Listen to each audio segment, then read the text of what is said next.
Vostè es baralla absolutament amb tothom amb qui està. Es va barallar amb la seva número 2, la senyora Fina Guix. Perdoni, la senyora Fina Guix és entre el públic i li pot notificar que no ens hem barallat en cap moment, El que diu la senyora Orriols és fals. I li posaré un exemple.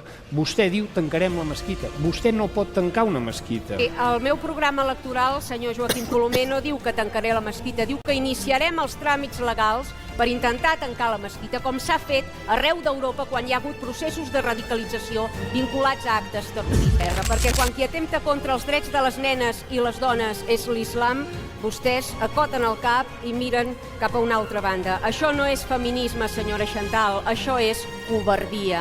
Volem que la senyora Maria pugui anar al caixer a treure tota sola els seus diners, sense que ens li fumin estrabada i la tirin a terra. Fomenta l'odi i la crispació. Però no li permeto, perquè aquí l'únic que ha fomentat l'odi és la mesquita de Ripoll que vostès van autoritzar i van donar la llicència d'obres. Ells són els que han fomentat odi a la nostra vila, no pas jo.